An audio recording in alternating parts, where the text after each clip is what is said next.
Good morning, my dear students. Today we'll discuss drug receptor binding, response, part of potency and efficacy, and the difference between the two. So let us start with the drug and the receptor. So here D stands for drug and R stands for receptor. So when a drug is binding with its receptor, it will form definitely a complex that is called DR complex. And this combination, the formation of this combination is basically the measure of propensity of a drug to bind with the receptor, or the attractiveness of the drug and receptor, and that is called affinity.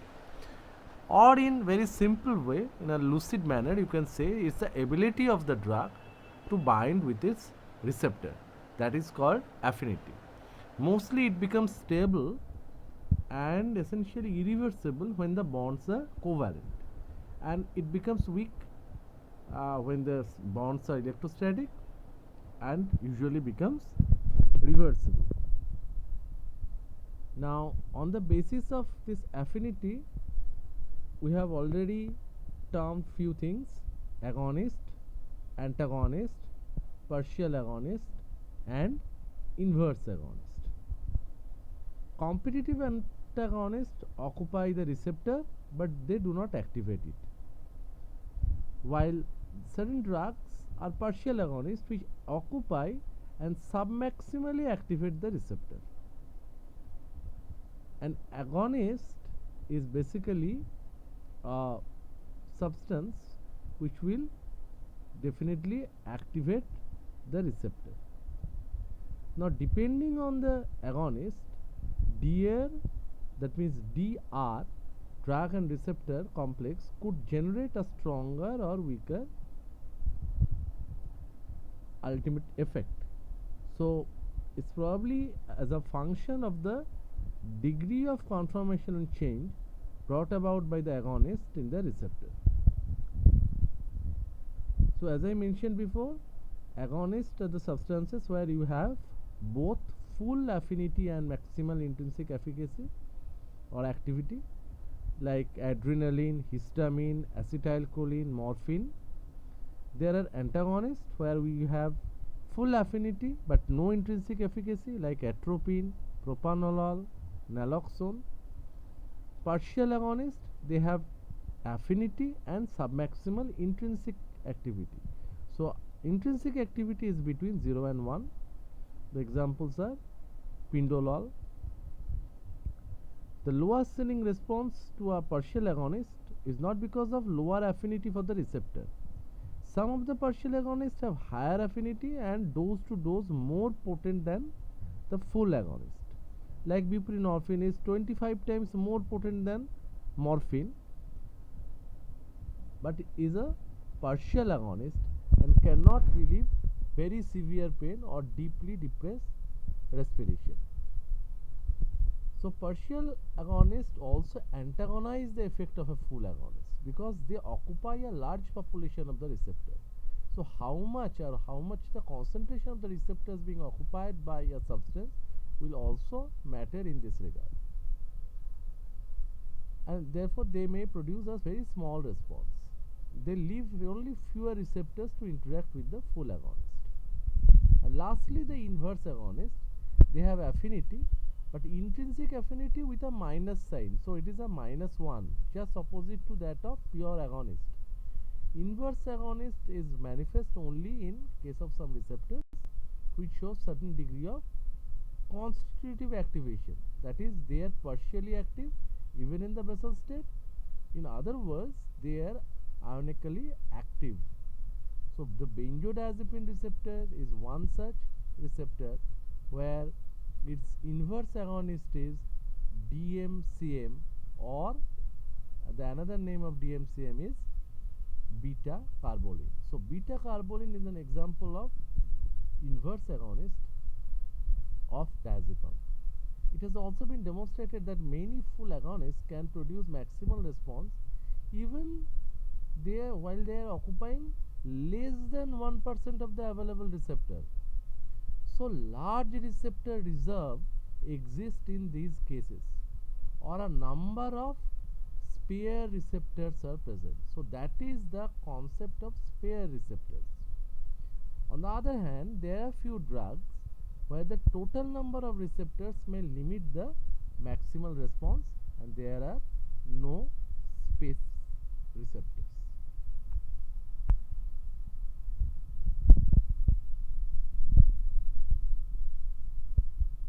So ultimately, with the complex of drug receptor, we are getting effect, and that is called intrinsic activity, or it may termed as efficacy.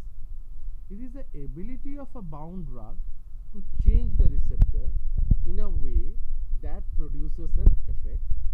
Some drugs possess affinity but no intrinsic efficacy, and that those drugs are known as antagonists. If they have full intrinsic activity or efficacy, then they are known as pure agonist.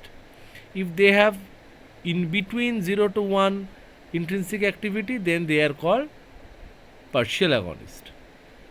If they have intrinsic activity minus 1, then they are known as inverse agonist. There is a theory regarding drug receptor complex where you will see that alternative attractive model for explaining the action of agonist, antagonist, partial agonist and inverse agonist has been proposed. What is that alternative model? The receptor is believed to exist in two interchangeable forms. One form is called RA, or active form. Another form is called RI, or inactive form, and they are in equilibrium. In the case of majority of the receptors, RI, or the inhibitory form or inactive form, is favored at equilibrium. So there is a weak signal is generated in the absence of agonist. The receptor exhibits no constitutive activation. The agonist binds preferentially to the active formation of the receptor, that is RA, and shifts the equilibrium. That means the active formation predominates and a response is generated, depending obviously on the concentration of the drug, that is called agonist. The competitive antagonist binds to both RA and RI with equal affinity, and the equilibrium is not altered, so no response is generated. When the agonist is applied, fewer RA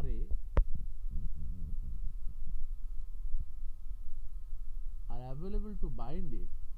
Response to agonist is decreased. If an agonist has only slightly greater affinity for the active form of the receptor, that is RA, than for the RI, the equilibrium is only modestly shifted towards the active side, RA, even at a saturating concentration. That is called a submaximal response, and the drug is known as partial agonist. Whereas in case of inverse agonist, it has a high affinity for the RI state. Therefore, it can produce an opposite response provided the resting equilibrium was in favor of the RA state. Certain ion channel receptors such as benzodiazepine receptor, some NN receptor, that is a neuronal nicotinic receptor, some G protein coupled receptors like histamine, angiotensin, AT1, adrenergic receptors like B beta 1, these exhibit constitutive activation, and that has an appreciable intensity signal is generated even in the basal state. The model provides an explanation for the phenomenon of positive cooperativity often seen with neurotransmitters and is supported by few of the studies of conformational mutants of the receptor with altered equilibrium. So what we have learned from the whole thing? We have learned there is an affinity constant. We know that the combination of DR will form a complex and there is a response which will ultimately lead to an effect. D is basically the concentration of the drug. When D are equal to 50%, the effect is half of the maximal. That is called EC50, effective concentration 50, and is equal to Kd, or the reciprocal of the affinity constant. Response is a measure of efficacy, that means the maximum height achieved by a particular drug. And drugs that have parallel dose response curves often have the same mechanism of action.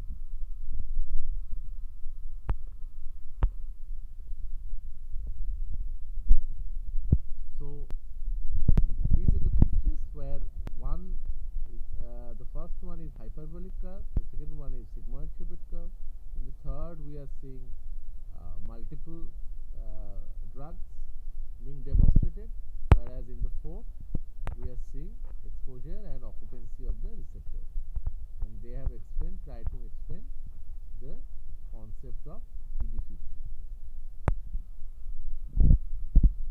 So in the arithmetic dose scale, rate of change is rapid at first and then becomes progressively smaller as the dose is increased.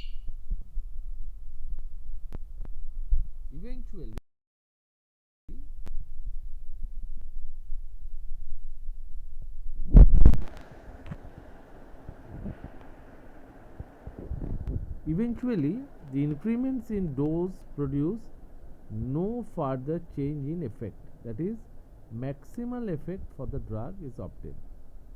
And the problem with this hyperbolic curve in the arithmetic dose scale is difficult to analyze mathematically. Hence, we are trying to place all these data or response of the drug in the logarithmic scale or logarithmic table, that is called log dose scale. It transforms hyperbolic curve to a sigmoid curve. It compresses dose scale. It proportionate doses occur at equal intervals. It straightens the line, as well as it is easier to analyze mathematically.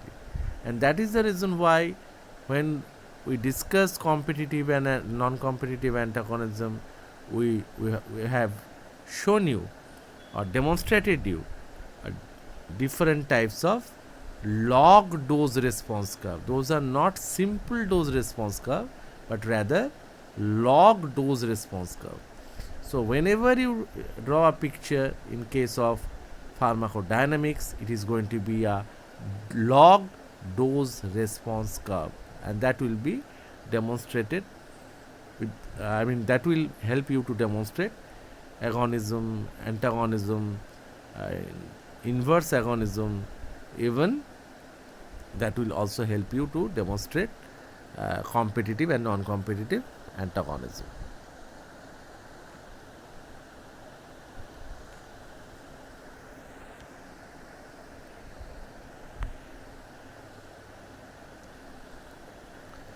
So this is one curve which I will demonstrate later. Here you see the certain dose is given and gradually it's reaching the peak value, and then the values are decreasing. This is all a non-phenomenon. This a kind of quantal dose response curve. There are usually two types of dose response curve. One is called graded dose response curve, and another one is known as quantal dose response curve. So I will discuss these two types of curves later. Now let us come back to the basic.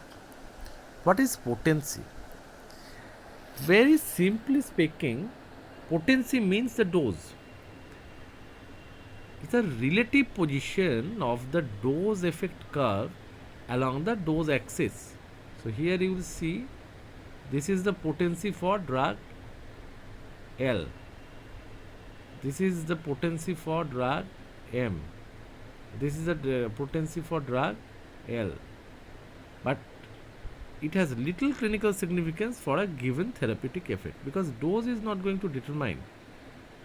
Ultimately, what is going to determine is this maximal effect achieved by the drug. So that is called efficacy or maxima. That is the most important thing. This threshold or dose is not that important.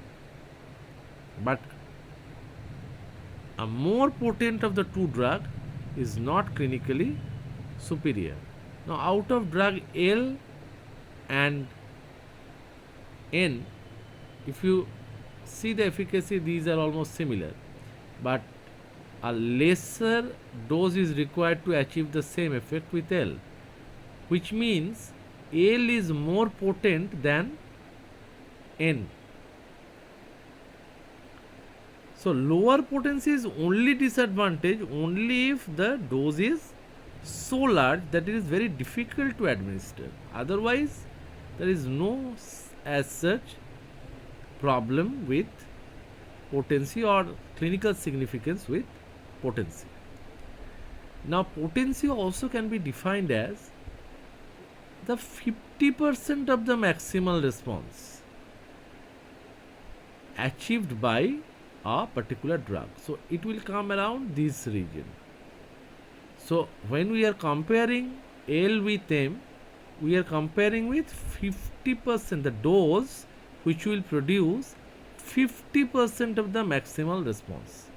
That is another definition of potency. But as I said, the potency is not that much important clinically. Now look at this relative potency. From here you can say hydromorphone is more potent than morphine. Both hydromorphone and morphine, they are more potent than codeine. All three are more potent than aspirin. Or in other way, aspirin is the least potent drug because higher dose, much higher dose is required to achieve certain effect.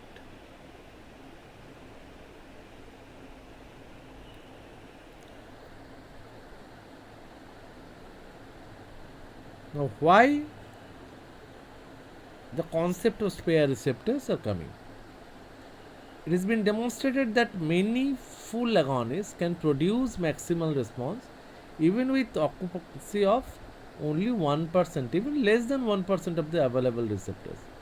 Very common example is adrenaline. And a large receptor reserve exists in their case.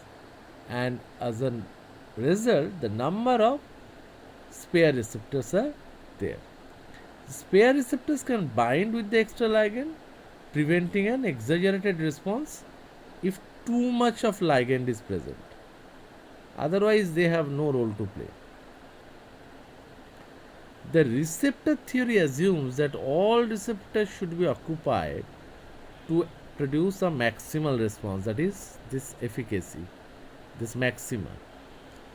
In that case, a half maximal effect, that is EC50, that means the half of this maximal response, this EC50 equal to the equilibrium constant.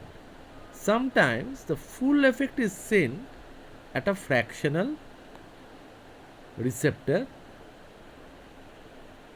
occupying form.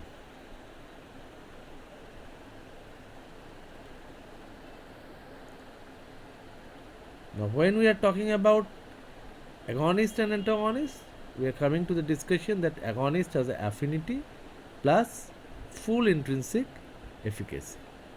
Antagonist has full affinity, but they have no intrinsic efficacy, that is activity, that is 0. Partial agonist has affinity and less intrinsic activity. Inverse agonist has affinity, but intrinsic activity is -1, just in the reverse direction to that of an agonist. Competitive antagonists can be overcome. So the bond is obviously electrostatic bond. It is not going to be a covalent bond.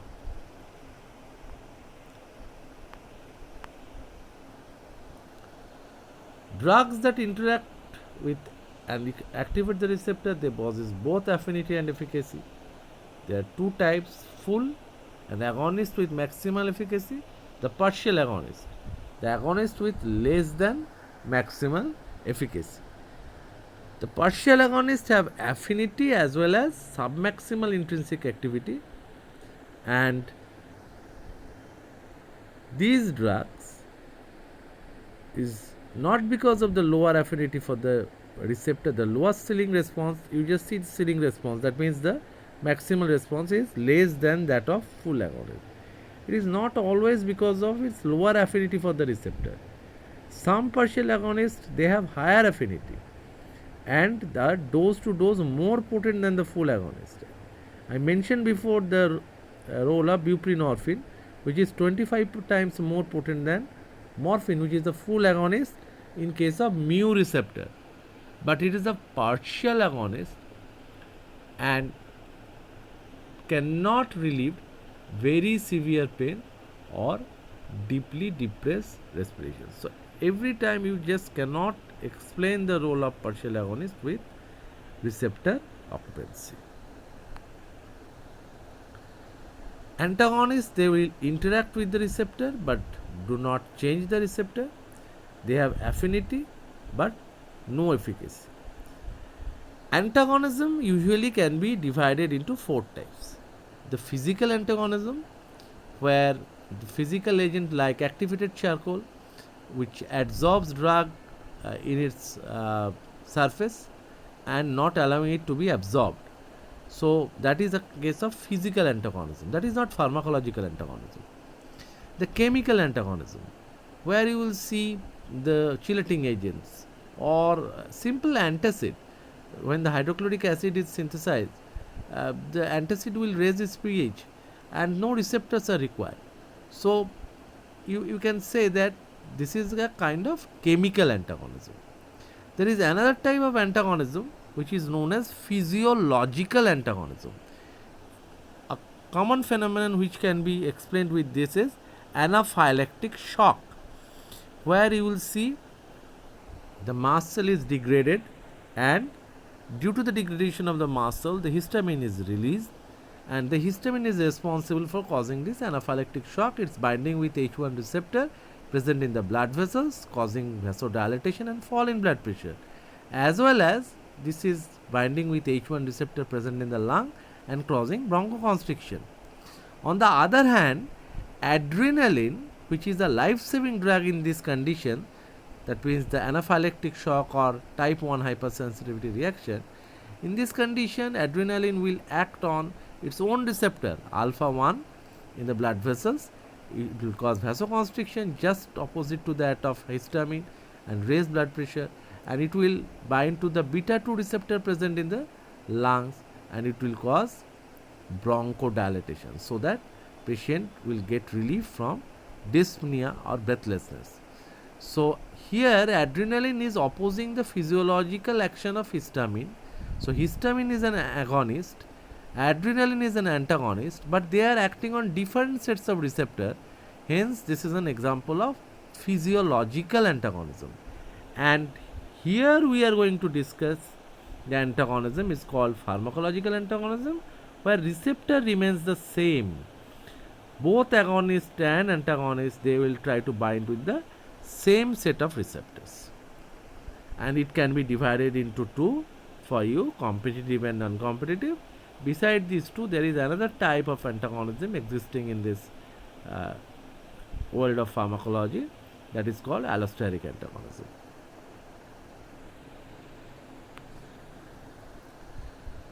The competitive antagonist competes with agonist for the receptor.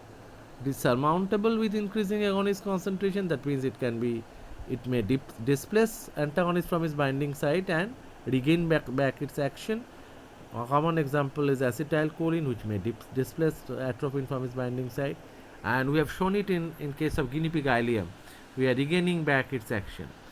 Displaces agonist in case of dose response curve, and it is a right sided parallel shifting of the curve. It is called dextral shift. It reduces the apparent affinity of the agonist.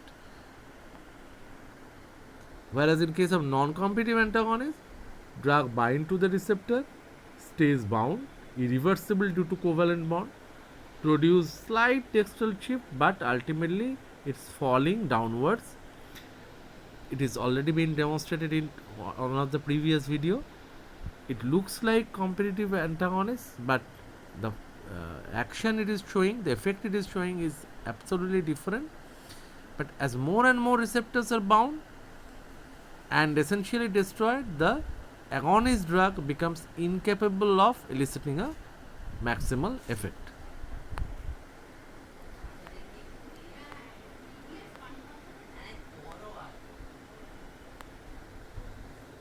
The receptors are usually undergoing a phenomenon called desensitization. Now, I'm not trying to use this term desensitization because you may be confused. So, I would like to utter a term upregulation and downregulation of the receptor.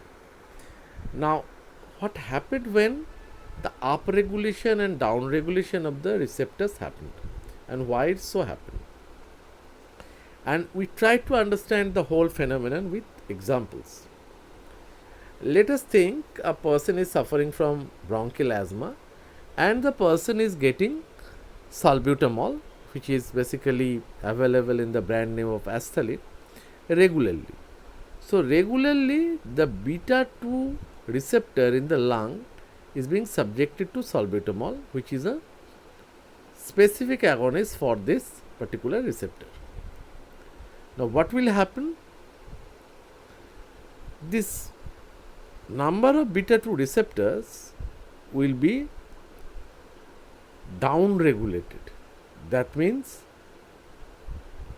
suppression of these receptors or receptors are going to be internalized due to continuous presence of an agonist, and efficacy or the activity of salbutamol will ultimately gradually decreased.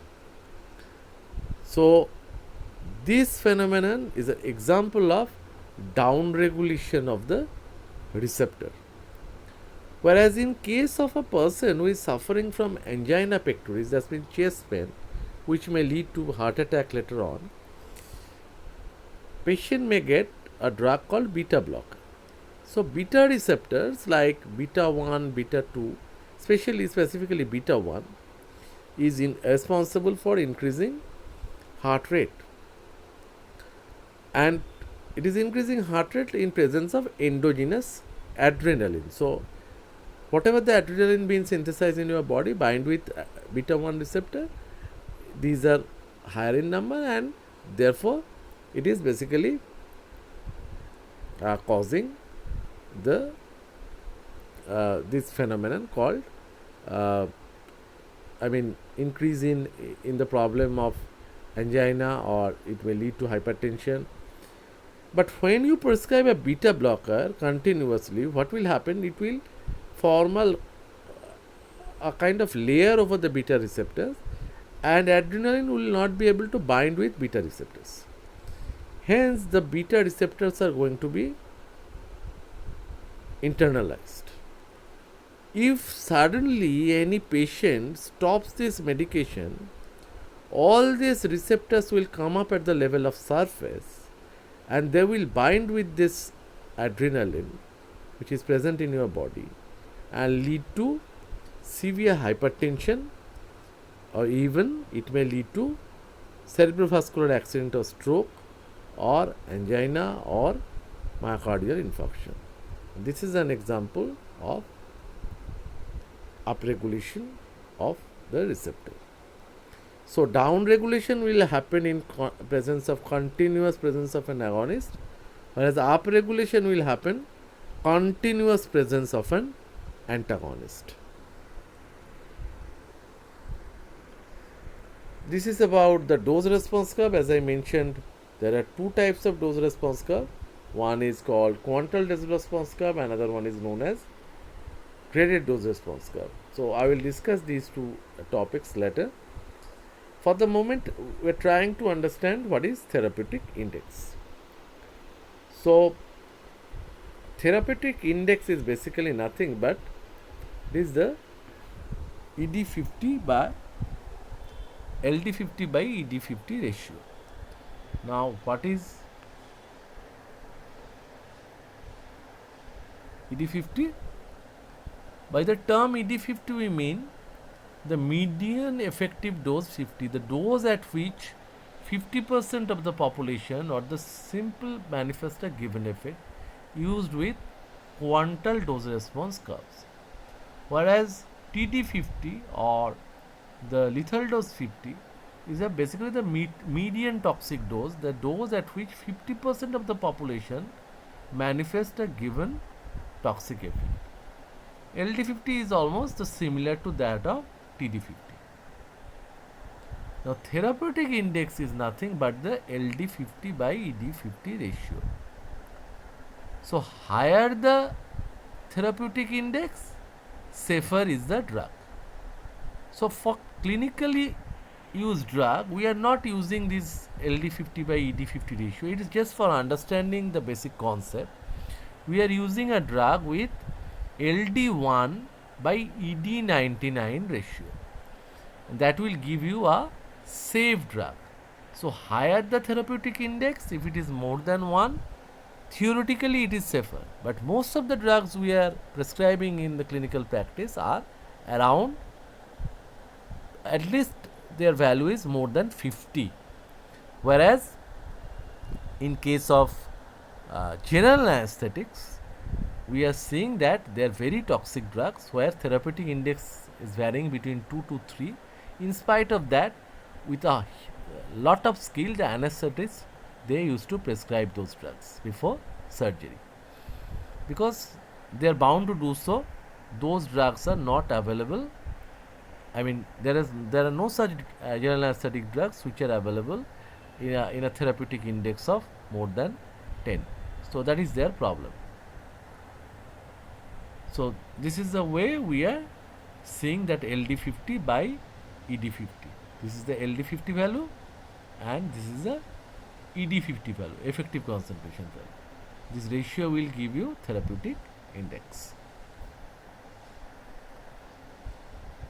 As I told you, we will mention these two curves later with a single video. One is called a graded dose response curve and it is measured on a continuous scale. This was being demonstrated in one of my video presentation where I have shown you in guinea pig ileum, acetylcholine is given and then followed by atropine, then higher concentration of acetylcholine was given again on the geometric progression, and you are getting sequentially graded dose response. That means the response is gradually increasing.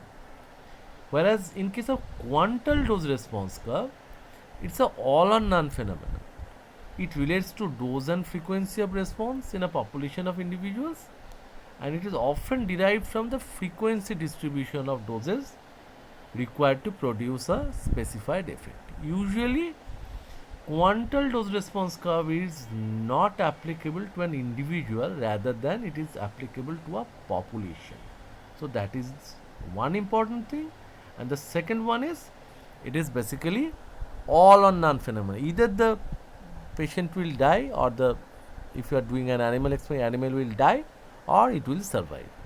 So that is the limitation of quantal dose response curve. But with the help of this quantal dose response curve, we can determine LD50 by ED50 ratio or therapeutic index.